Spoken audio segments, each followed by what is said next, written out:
Are you ready for rapid fire? Yes, and I'll go ahead and ask you the first question today, Ooh, and it's okay. probably a question you've heard a lot in the last 24 hours. Oh boy. So I don't know how deep you're going to want to go into this, but Okay. I'll start us off. How shocked were you by Olivia Miles going to the transfer portal and not declaring for the WNBA draft as a projected top 2 pick? I was shocked because everyone I had talked to thought that she was going pro. Like that was it seemed like that was a pretty done deal. And like when you think about that, like in terms of like who else was shocked in all this, there were a lot of people who were shocked in all this, not just me, like people very close to, the program. Think about this. This was not like the news did not get broken by a local reporter here on the Notre Dame beat. It wasn't reported by any of the national women's Shams, college baby. basketball reporters. That's exactly it. And there are some, there are a couple reporters who followed specifically the women's basketball transfer portal very closely. It was reported by Shams Charania, who's of course ESPN's NBA insider. And what that tells me is that he, in all likelihood, got this from Olivia Miles' agent, like the agent. Direct from the source. That's exactly right. Like that's where this came from. It was very tight lipped, very close lipped around here. And that's like when a guy like Shams has it, again, because he's so far outside, like he covers basketball, obviously, but he's an NBA guy. He is not like in the women's basketball thing. And so that tells me that it was the agent, that made this connection to Shams, and that's where this came from. And to me, this is all about Olivia Miles, not to me, but this is about Olivia Miles making a professional slash strategic investment in her future. Like I'm hearing that in terms of basketball NIL funds here at Notre Dame, the men's program is going to be the priority for next season because the state of their roster going into I mean, we all know what their roster look like, right? Like, and that's a priority. Like Notre Dame can't have that men's basketball program continuing to flounder the way they are. Like they need butts in the seats. They need them to be competing to be, in the NCAA tournament because that means lack of revenue when you're not in the, the longer you're not in the NCAA tournament, and they need that. And so NIL funds are going to go to the men's side. That doesn't mean the women's isn't going to get anything, but from what I'm hearing, it's going to be more going to the men's side this year than the women's side, at least for next year. There are a lot of meetings and discussions and things, that take place with that stuff quite a bit. So women's basketball not getting as much. And then the other side is the WNBA's collective bargaining agreement ends after this season. And they don't know what's coming next. Right. And so like right now, the salary is $75,000, not a lot. There's a good chance that when it gets renegotiated, it's going to be up over $100,000 next year. So that means more in the initial contract. And on top of that, she'll probably get, I would not be shocked, especially considering, like some of the schools that are, floating out there rumored to be interested in Olivia Miles. Like I wouldn't be surprised if she gets at least somewhere around $500,000, in NIL money to go someplace else. She wasn't going to get that here at Notre Dame. They weren't going to sink that kind of money into Olivia Miles at Notre Dame. Now, obviously, she was getting NIL. She has some of her own endorsements and things like that. But this is basically the opportunity to set yourself up pretty good by going out and getting into the portal and taking that kind of money from someplace else. So let me ask you this. Do you think this is a more business slash financial driven decision, meaning, what you kind of just went into, the WNBA collective bargaining? Olivia Miles could probably transfer to a school where women's basketball is the sport and predominantly, the sport over men's basketball. Or do you think Olivia Miles finally kind of wants that all of her own spotlight, her opportunity to be the lead guard on a team, to be a player of the year candidate, to be a national player of the year? Like, do you think this is more of a business decision, or Olivia Miles really wants to separate herself in terms of her game and showing that she could be the lead guard on a court and eventually be a lead guard on a WNBA team? I think it's mostly a business decision, but the other thing that you're talking about, I think, plays into this as well. Because if Miles had stayed at Notre Dame, she's always going to basically be Robin to Hannah Hidalgo's Batman. It's as simple as that. Like, Miles was a second-team All-American, which is great, but Hannah Hidalgo was a first-team All-American and a National Player of the Year candidate. So and the ACC Player of the Year. And the ACC Player of the Year as well. That's exactly right. So she was always going to be second fiddle. And like when you look at how NIL money is divvied up, you know, like factor that into that as well, I think. You know, like I do think that it would have been interesting. I would have been really interested to see if Miles had not suffered the knee injury, how different the dynamic might have been this year if Miles had been healthy all of last year and they had played together last year when Hidalgo was a freshman. Because 2 years ago, the season where Miles gets injured at the end of the year, like it was her team, right? But she's out all of last year and it becomes Hannah Hidalgo's team. And Hidalgo did a lot of great things. You know, she was the runner-up for ACC Player of the Year as a freshman, you know, but so what would that dynamic had looked like? How differently might that have looked this year? There's kind of a passing of the guard of whose team is it at the end of the day. Yeah, because you're kind of like going back and forth because again, 2 years ago it's Miles' team, last year it's Hidalgo's team, and now they're both stars. And they've it was Miles' team until she got hurt, right? That's what I'm saying. That's what I'm saying. 2 years ago it was Miles' team, last year it was Hidalgo's team. So, yeah, exactly. And you know, like Sonia Citron made the comments after the TCU game about sometimes there was too much talent. I was going to bring that up. And I don't know. Go ahead.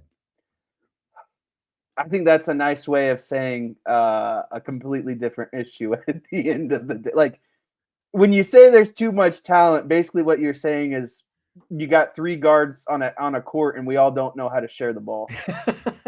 I mean, let's be honest about it. Well, I mean, they're both point guards, and both of their assists per game went down, you know, in comparison. Like Miles averaged 2 more assists a game 2 years ago before she got hurt, and then Hidalgo, was averaging more assists this year. And, you know, like in the end, these are 2 alpha players. And Citron, like, even though she's got alpha talent, you know, like, she knows how to be a wing, a Robin. Right. That's exactly right. And she was completely fine with that. She's completely fine going about doing her own business and playing great defense and everything else. But, you know, at the end of the day, these are 2 alphas trying to coexist with each other on the field. And they were also 2 point guards. But when the offense went sideways at times, you could see it, you know. Miles was never going to be a 25 to 30 point consistent scorer, but she can pass, you know, so like you can literally see shades of Magic Johnson, as I've always said, in her game, in her passing, in her vision. And, you know, like all those flashy passes that everyone kept complaining about. Well, you know, like that's kind of like marking her own territory and saying, well, I'm still here. You know, Hannah's over here getting her 30 points, but look what I can do. You know, like there was definitely that dynamic going on out there, you know, like there's just no way around that existed. Yeah, and unfortunately, they couldn't figure out how to score at the end of the season, and it felt like there was too much pressing between those 2 of, you know, who's going to score, and then when both aren't scoring, it's like it's almost really hard to watch at the end of the day. So I'm trying not to spill all my beans because there's like more questions that can kind of relate to this question. And so no, and this is basically kind of what I'm saying, Mike. The ball stopped moving because, you know, like because one of them, like he says, problem was they all wanted to be the one and the ball stopped moving and they scored 10 points in the 4th and they went home. That's exactly it. Like the ball stopped moving because it's like, okay, now do I just take over now? Do I ISO? Like what are we going to do here? And you saw so many, one and done possessions ultimately a lot of times. I will say this though.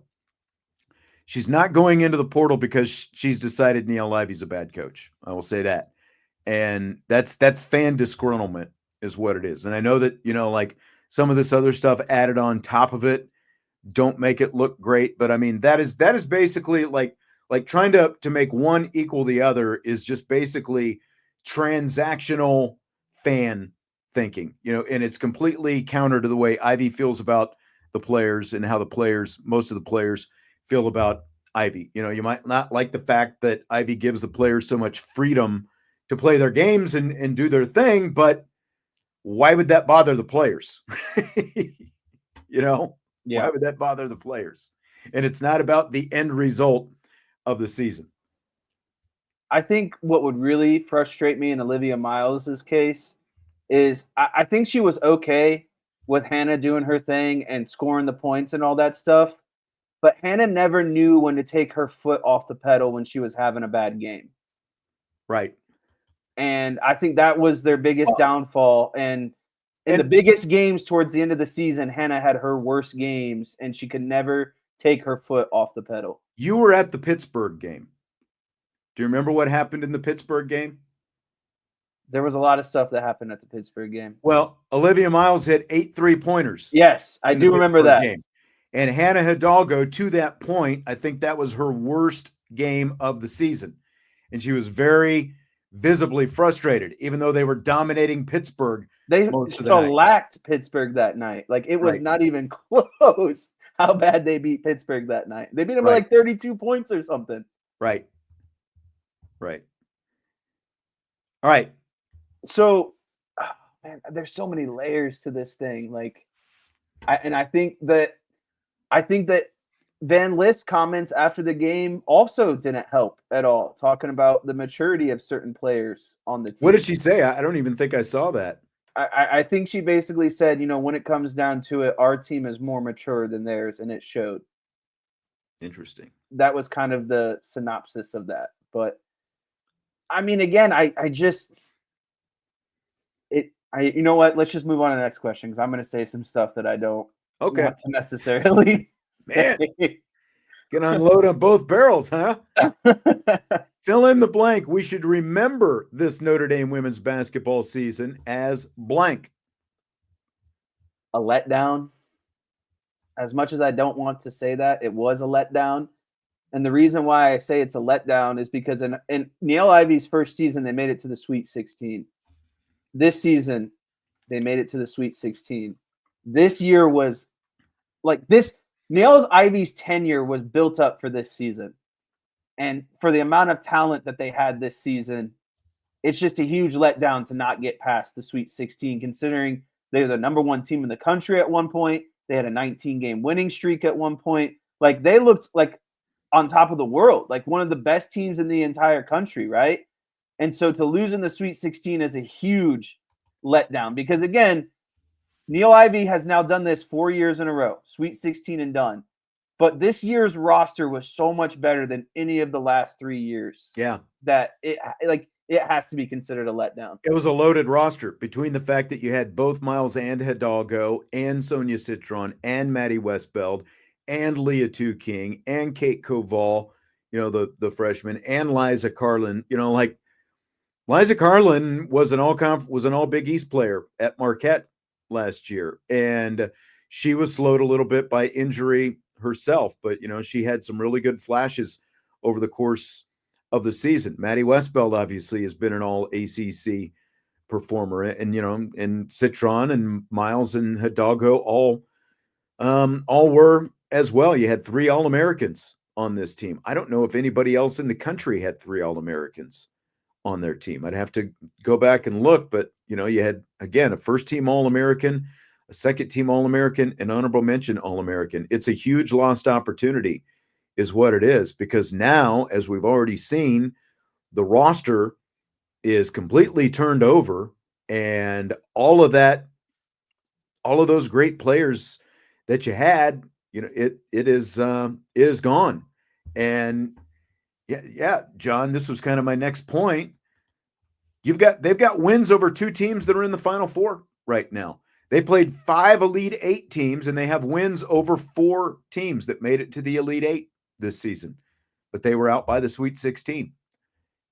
That's a huge lost opportunity. Yes, John, Notre Dame did beat Texas. And They beat UConn and USC. and UConn and USC.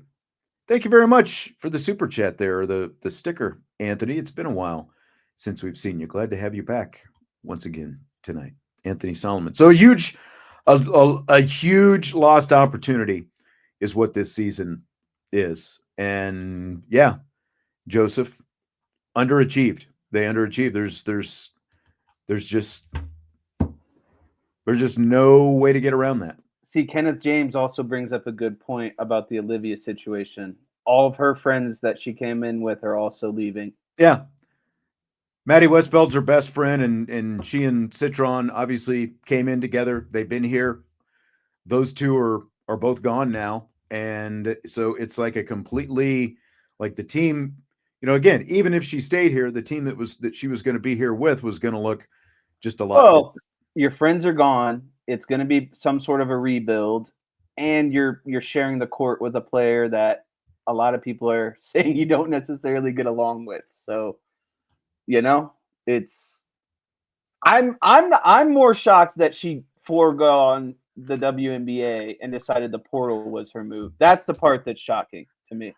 I think so as well. But again, like, when you sit and think about the financial aspect of it and what it can turn into, like when they redo that CBA, because the minimal salaries should go up, and the fact that that she can get the kind of NIL that she's most likely going to command. Basically, it's like a 1-year free agent contract. Yeah. Right. Like the kind of money she can essentially get in free agency is going to be greater than she could likely get by staying here at Notre Dame for another year.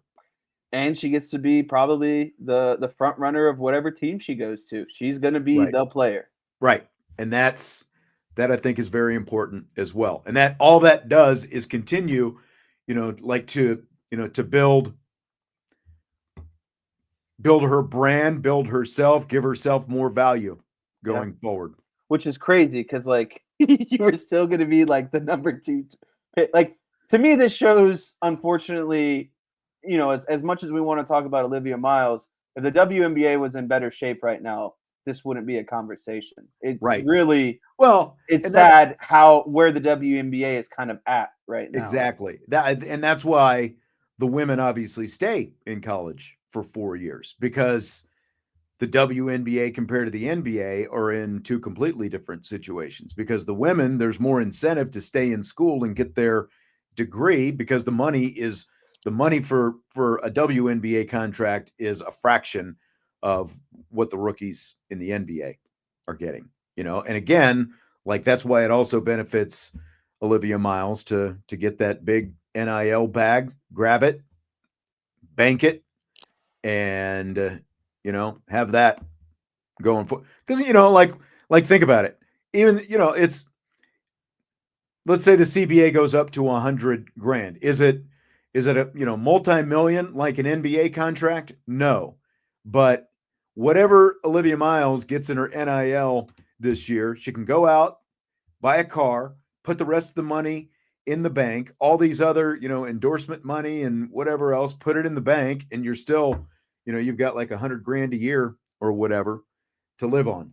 Like, you're doing pretty well. And then as she continues to become a bigger star when she's in the WNBA, that's a chance to continue to make more money in endorsements. Because that's the other thing that's come around now, is you're seeing, like, look at Angel Reese and her national commercials that she's got right now. And even obviously, like the college players, like look at Notre Dame women's basketball and the opportunity, like the All-State commercial that they were in, all those different things.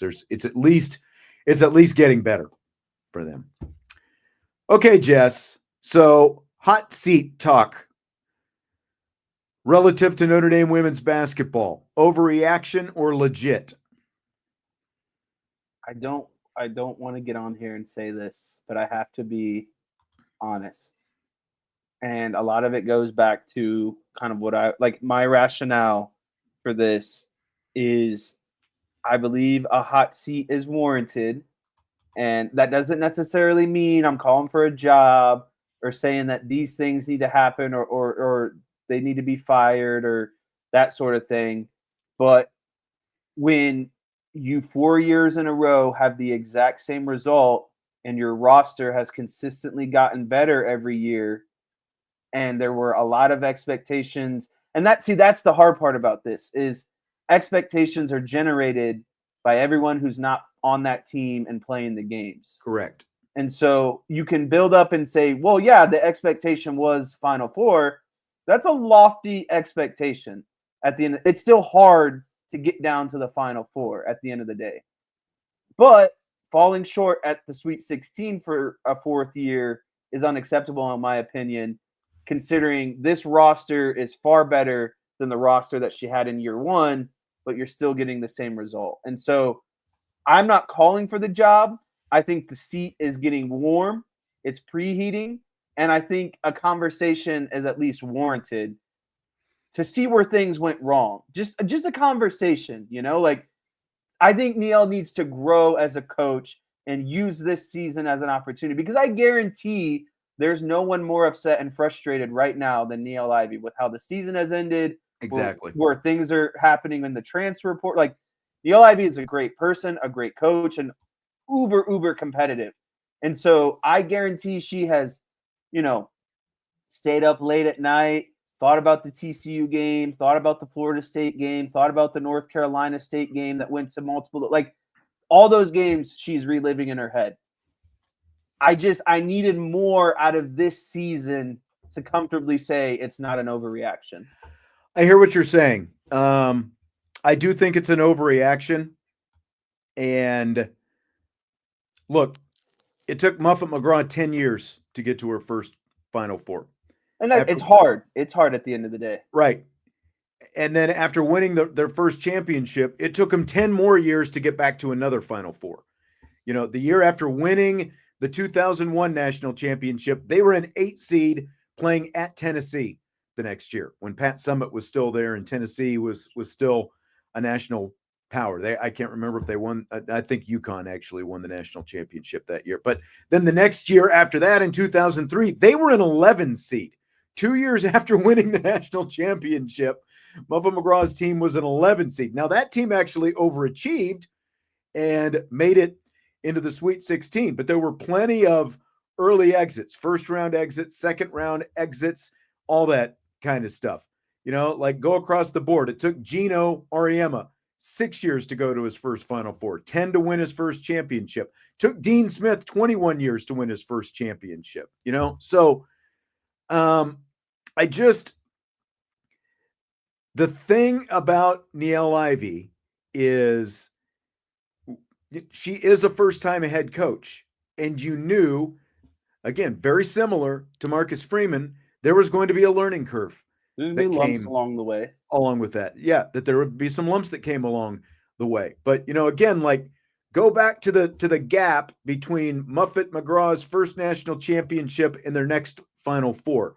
Do you know what happened in between there? A little bit more than midway, after some of those lean years that followed the national championship, Niele Ivey joined the team as an assistant coach, and Skylar Diggins was recruited, and Arike Agumbawale was recruited, and Jewel Lloyd. Yeah, I saw someone in the chat say recruiting was an issue. That's the furthest thing from being an issue right now. Niele Ivey can recruit. Recruiting is not an issue, and that's my point. And Muffet herself told me directly in an interview that I had with her after winning the second championship in 2018, the difference between being the consistently good program that is just getting to NCAA tournaments and a program that is legitimately going to compete for the championships.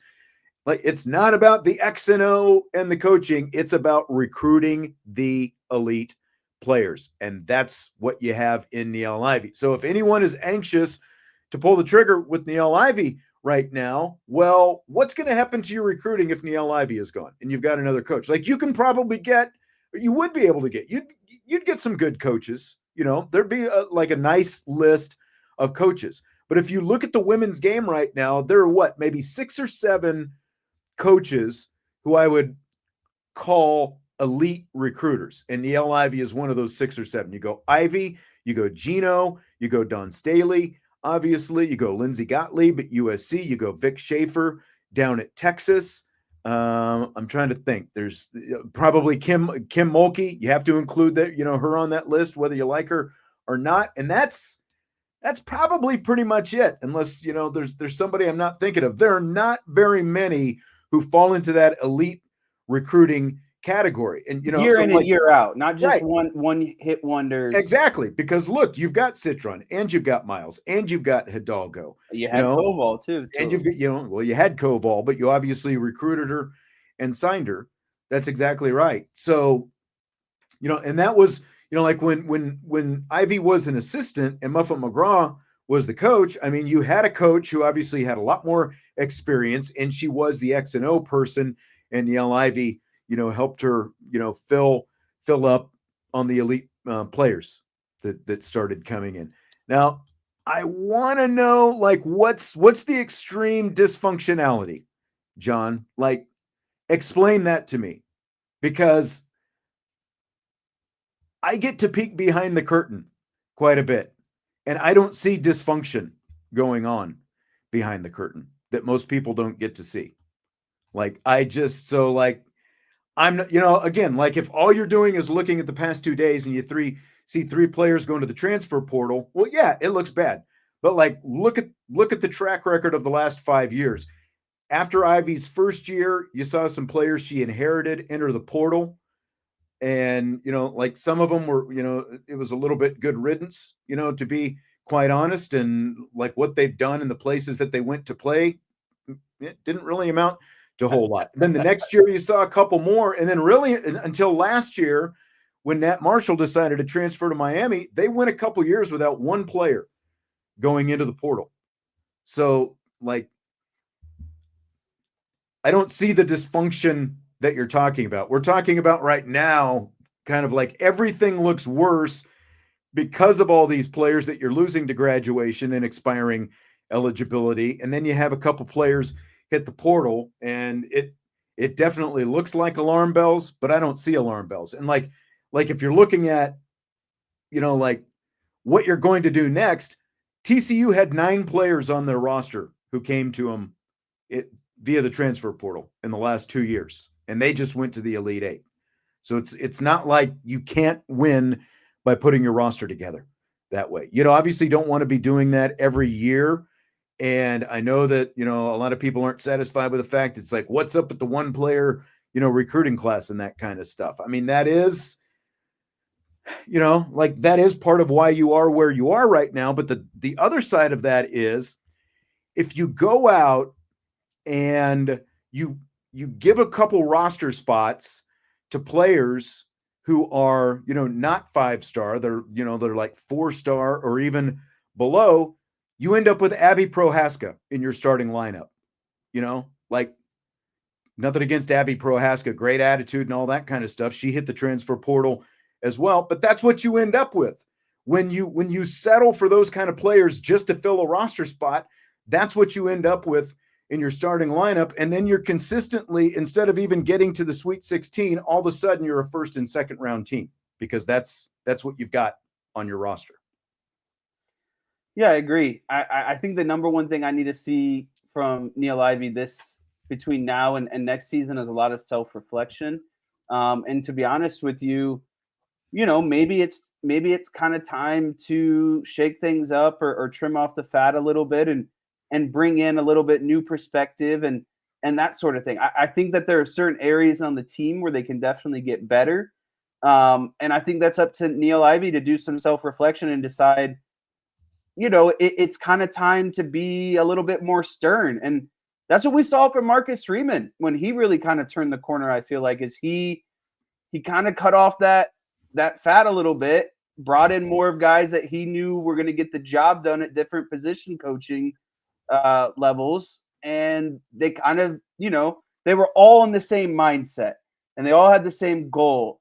And it was less of buddy buddy, and we're here to get the job done essentially. And I think that's what you're going to see ultimately from Niele Ivey is, Marcus Freeman talks about questioning everything and having a relentless attitude and all that stuff. Like that's what I think is going to be on Niele Ivey's mind this offseason, is kind of questioning just about everything and where they can get better and cut the fat in some areas. No, I agree with that. And I think that has to be kind of like what the reflection that she's able to do after this season, after going, because as you said, like their first Sweet 16, let's not forget they were a 5 seed. They went to Oklahoma. They didn't even get to host, and they thumped Oklahoma down there in Norman, and they made it to the Sweet 16. The last 3 years they've been hosts, and that means that they've been, 2 and 3 seeds. And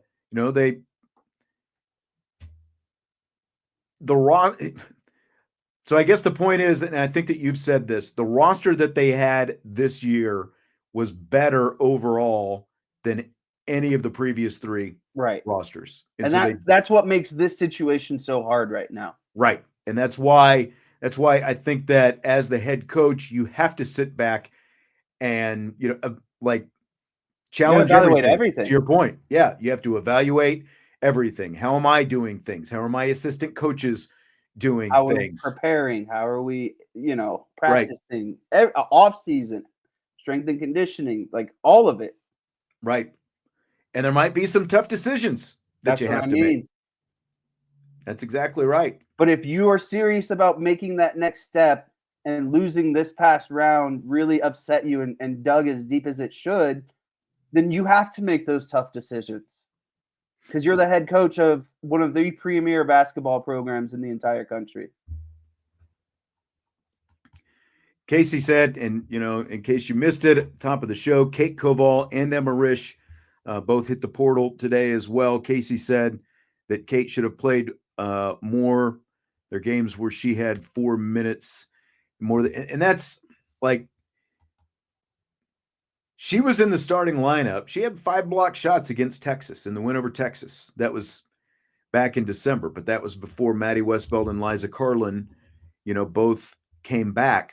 But I do agree, Koval unfortunately became really a non-factor for most of the rest of the season. There were a couple of flashes late in the season where I thought she gave them some really good minutes, but looking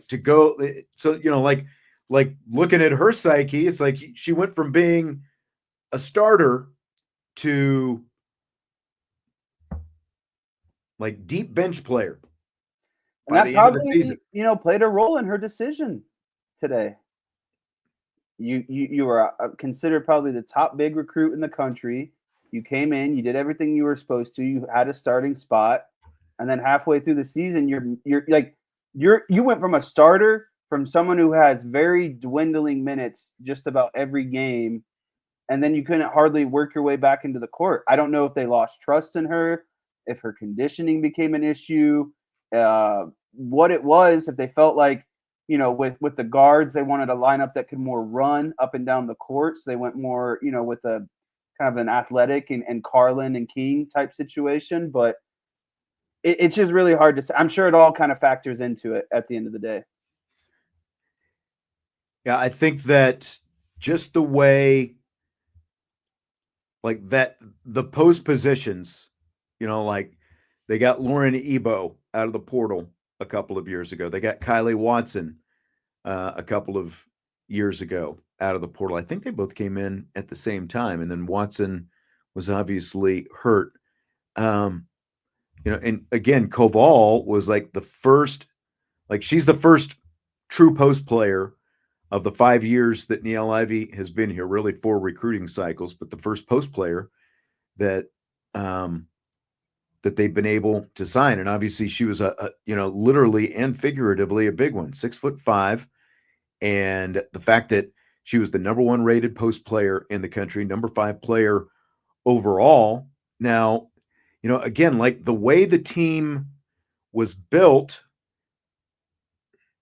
you had a true power forward in Leah 2 King, you had Maddie Westbeld, who is more of a 4 as well, if not, more like stretch 4, obviously, but they weren't able to kind of solve that piece where it really felt like, especially in a game like TCU, like I thought going in between Koval, Carlin, and Westbeld, you've basically got 15 fouls to use against Sedona Prince, and they didn't. That, again, I'm not a coach, but that was, not necessarily the approach they took in that game. Things have to get better, both from a recruiting standpoint and from a development standpoint, with the post specifically. Though that's just there's just no doubt. Like, it can be guard you all you want, but you got to recruit that position more consistently. You've got to develop that position much more consistently as well. Phew. Anything else basketball wise we want to hit before we move on? I don't think so. I think we've gone pretty deep into that one. And again, the more we go and the more reactions we get from the chat, I think the more frustrated I'll get and say things that I don't necessarily want broadcast on Irish Breakdown. All right. I wanted to get your take on something that Chris Ash said recently. They've got like he obviously takes over for Al Golden, and they're largely keeping the defense the same. But one tweak that Chris Ash is tinkering with this spring is lining the defensive ends up in a 7 technique, which is basically a little bit wider on the inside shoulder of the tight end. Here is Ash's explanation for that. Yeah, I can just speak to a couple of things. When I got here, this defense wasn't broke. This defense has been well coached. It's performed at a high level. Conceptually, they've been doing things that I really believe in. So my objective was really to identify some things maybe we could do better, or we could put players in position to really help their skill set. And that's one thing that we did. We kind of we're just taking a look at different ways to play our defensive ends to help them rush the passer, force one-on-one blocks with tight ends more. But we're just checking it out this spring. And, so far, so good. I think they like it. It was literally like Mike Denbrock waited for Chris Ash to start talking and then just started barking over him in the background. You can tell they were very close in proximity to one another when they were answering questions. So what do you think about this tweak up front, Jess? I think the tweak makes sense considering Notre Dame got burned on a lot of off-tackle type runs, perimeter type runs. Like, that's what gashed them against NIU. I think that's, like when we were talking earlier in the season, we thought that Notre Dame was kind of like, that was where they were weak, right? Like those kind of off-tackle runs.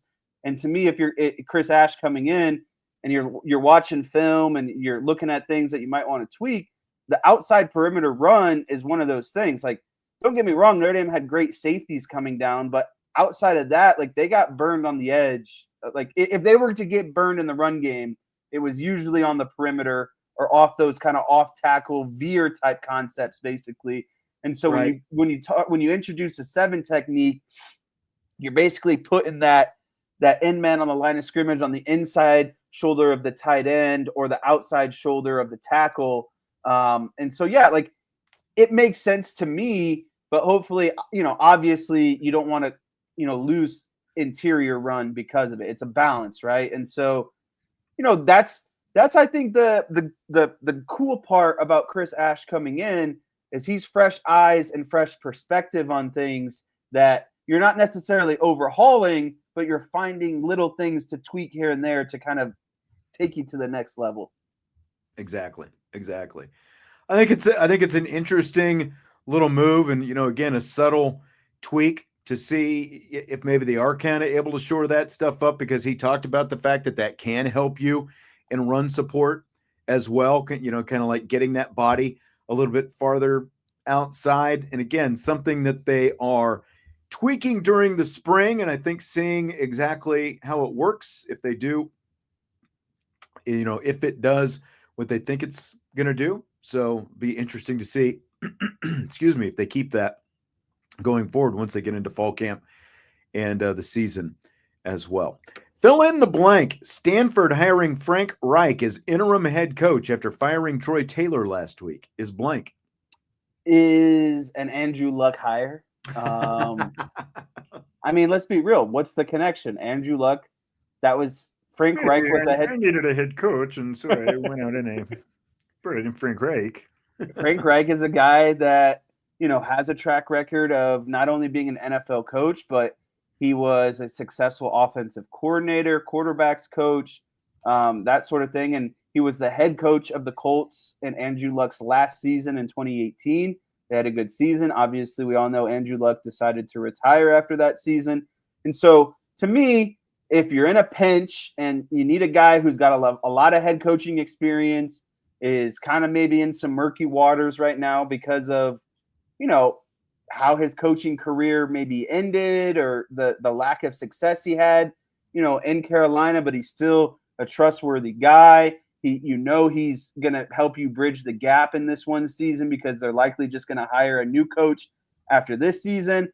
I think it just bodes well for both sides. Someone that Andrew Luck is confident in, someone that he trusts, someone that he knows a lot of football. And then on the flip side, if you're Frank Reich, it's like kind of like the last year of your contract type thing. It's like a prove me year, right? Like if he's super successful and has some sort of, good season, 6-6, 7-5, I'm sure there's going to be other teams out there willing to take a chance on Frank Reich now. Well, and we kind of touched on this last week after they made the move to fire him. And look, it sounds like they had no choice but to fire Troy Taylor. But the fact that they were midway through the spring or to whatever degree through the spring, that complicates things because, like, what are you going to do at this point? Like everybody else is in their spring as well and like gearing up for their season now. And you've got all this staff. So, like, what were you going to do? This seems like the best solution because Andrew Luck obviously has the relationship with Frank Reich going back to when he played for him with the Indianapolis Colts. I think that they were together for like 1 year there with the Colts. Yeah, 1 year with the Colts. And he obviously has head coaching experience. And it just feels, like he could just kind of come in, be that CEO fit, oversee things on both sides of the ball, hopefully be able to communicate pretty well. And who knows, like, from their aspect, if it works out, if they're even around 500 after something like this happens in the middle of your spring, that's probably a success. And maybe it turns into something more long-term than Frank Reich, So I just don't think there's any real losing in this situation. Yeah. People are in on things that you're saying today, Jess. I feel like it's been recently too. Even Vince a couple of days ago was like, "Wow, you just made a really good point there." And I was like, "I don't think I've ever heard you say that before." Well, it's usually because Vince doesn't listen to anything either one of us says. So he just waits. Okay, my turn. Talk. Yeah, that's right. Reads the chat and waits to talk. That's what he does. Love you, Vince. Seriously. So Cubs TV announcer John Sciambi says both teams in a baseball game should not be able to wear alternate uniforms in the same game. Sciambi says only one alternate per game should be allowed, and the other uniform should be either traditional, home or away uniform. He says that when both teams wear alternates, it feels like travel ball or slow pitch softball. Do you buy or sell that, Jess? So when I was watching this game the other night and he made the comments, I sold it in the moment because it felt very get off my lawn, grandpa type vibe, right?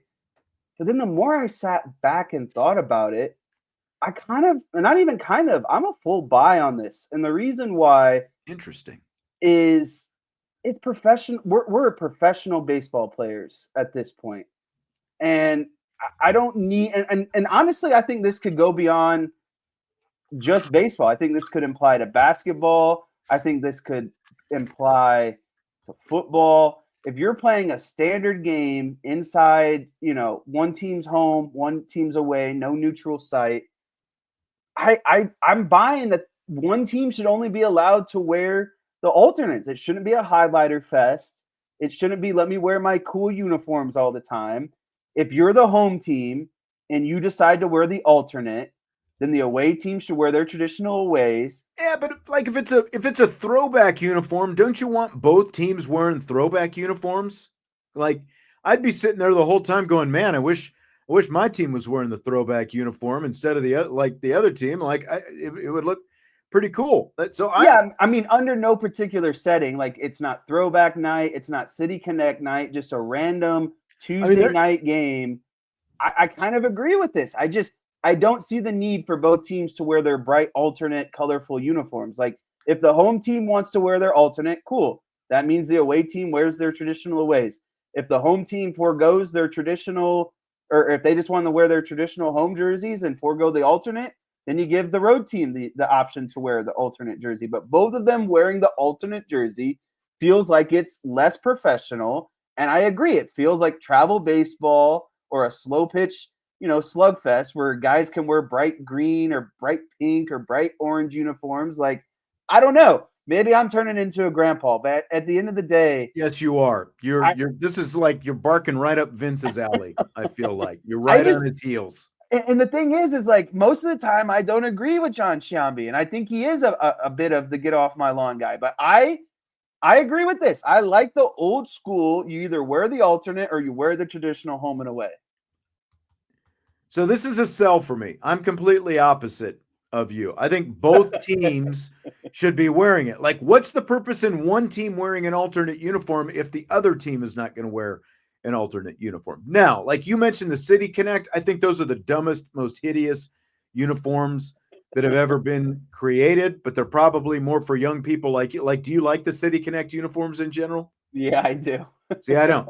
I can't stand the City Connect. I would much rather see old school throwbacks. And again, like if it's the Atlanta Braves and they're wearing those cool 1970s throwbacks with the small A, and the tricolor hat on top and, like the cool sleeves and the jerseys, like the Dale Murphy uniforms, basically, like I want the Pittsburgh Pirates to also be wearing their throwbacks. I want the Stargell Stars, and with the hats and all that stuff up top. And I want the all yellow, and Dave Parker smoking a cigarette while you're at it.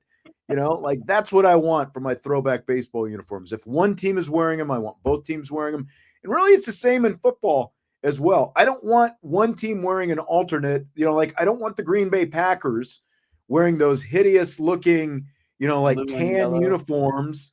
And, then, like the other team, the Minnesota Vikings, just wearing a regular Vikings uniform, even though the Vikings really don't have much variance in their throwbacks and the Lions really don't either. But, I agree with Joe. I think that Sciambi is being a boomer, and this is the most boomer take you've ever had, Jess. So I couldn't disagree with you more. Did you think I was going this route? I did not, because you came up with this question, and it's a good question, right? Yeah, it's a good question. Good question. Got another baseball question, because the torpedo bat is the talk of Major League Baseball here in the first week of the season. It's a new bat design where wood is moved down lower on the barrel of the bat after the label and shapes the end of the bat. It ends up looking kind of like a bowling pin. I think a bowling pin is the best way to describe it. Yeah. They became a hot topic after the Yankees hit 15 home runs against the Brewers during opening weekend. So are you in or out on these torpedo bats? I'm in on it, and honestly, I'm quite jealous that I wasn't this genius who came up with the guy. Basically, someone's gonna make some money off this now. I know, right? And so this guy basically read the rule book and then did a lot of analytics and was like, you guys seem to really hit the ball in this one spot. Why don't we move more of the bat to that one spot and just make sure we still follow the same rules, right? Because these bats are completely legal. And I was listening to an interview last night of Alec Baum after the Phillies played, and the reporter basically asked him, like, when are you going to get your hands on a torpedo bat or something like that? And he's like, well, to be honest with you, this isn't a new concept. Like, all these batting companies know about it, and it's something that's been tested he basically said in the offseason, Marucci, Victus, Louisville Slugger, they all bring in all their players, they put a bunch of, markers on them, and they just swing and swing and swing, and they consistently see, like everyone gets fitted for a bat, right? Yeah. And so like Marucci's got their bat lab down there in Louisiana, and I guess they brought a bunch of people in like to do testing on where exactly, they were hitting, where exactly on the bat that, they were making contact. So for every batter, this doesn't necessarily make sense. If you're a guy who hits the ball all over the bat, then it doesn't really make sense to move it all centrally in one spot. This is for guys who consistently just seem to hit the ball in the same spot. This is like Kyle Schwarber. Kyle Schwarber is an easy, like Kyle Schwarber should have a torpedo bat. Yes. And he would just launch everything because he barrels everything as it is. So if you gave him one of these things, he'd probably hit 70 home runs this season. Right. And so it to me, this is really fascinating because a lot of the biggest gripes with the MLB is it's not enough action based, right? And so if you got guys now cranking out home runs and getting more extra base hits and bringing more excitement to baseball just because they're shifting where you put some of the wood on the bat, I have no problem with this because, again, this isn't this can't be used for everyone. This is a situational thing, and they're still within the confines of the rule book. They're not cheating. They're not, moving. These bats aren't illegal. They're not corked. They're none of those things. They're just simply shifting the distribution of wood throughout the bat because certain hitters are more prone to hitting it in that same spot every single time. Yeah. It just sucks that the Yankees had to debut it because everyone hates the Yankees. And now everyone thinks it's a Yankees thing. Yeah, and everyone thinks exactly. It's, the Yankees are geniuses and the Yankees are cheating and the Yankees. There was a guy for the Reds yesterday who had a huge game, and he was Ellie De La Cruz, 2 home runs, 7 RBIs in his debut with the torpedo bat. So that's what I mean. Like, if Ellie De La Cruz got a torpedo bat in 2 days, it's not just this new invention. This has been going on. It's just the Yankees finally had enough stones to debut it and be like, you know what, we're just gonna try it, right? And it's helped them out. And I think that there are other players in the league that will help out too. But, these guys have been in, like you're saying, they have these hitting labs. They've been down there. This is a thing. It's not just like it came out of nowhere. This is something that's been in the works for a long time. But finally, the Yankees just kind of bit the cord and were like, you know what? Screw it. We're just going to do it. And, of course, they hit 15 home runs in 3 games against the Brewers. Brian says Lindor has been using it all season, as in all week, basically. So okay. But yeah, you know what I'm saying. All right. Yeah, I think it's really interesting, especially like there have not been that many advancements in baseball. Right. That's the cool part too, I think, is like for a sport that is so deep rooted in traditions and things never really changing, all of a sudden now we have this new bat and their success. Like, I don't know, I kind of like it. I like the fact that they made the bases bigger. I like the fact that they're experimenting with the bats. I like the fact that they're maybe going to go to this, challenge system where you can challenge balls and strikes quickly. Like, I don't know. I think it's impressive on the MLB's part to be kind of reactive to being like, you know what? We need to find a way to make this game a little bit more interesting. And I think they're doing a good job. Like, I personally didn't need it. I can watch baseball every day and be fine with it, but they're finding ways to bring more excitement. I think that Vince would probably be out on everything that you just said that you like. Him and John Kristofik. I'm so glad John Kristofik is not in the chat today. He would have agreed with me on the alternates, though. He would have agreed with me on the alternates. I think you're right. That might be the only thing. Well, yeah, that's true, because it's like I don't need both teams wearing them. Yeah, that would probably be. I don't know what John actually sounds like, but that's my John impersonation. John, I know you're probably going to listen to this at some point. Yins are going to wear them 2 uniforms. Mr. Pittsburgh. All right. Well, we will wrap things up with that. Yeah. Oh. Fred says, about this weekend's Yankees-Brewers series, Bob Uecker's memory was ruined by New York. Did ESPN do a tribute to Bob because they were in the Bronx for all 3 games? I don't know.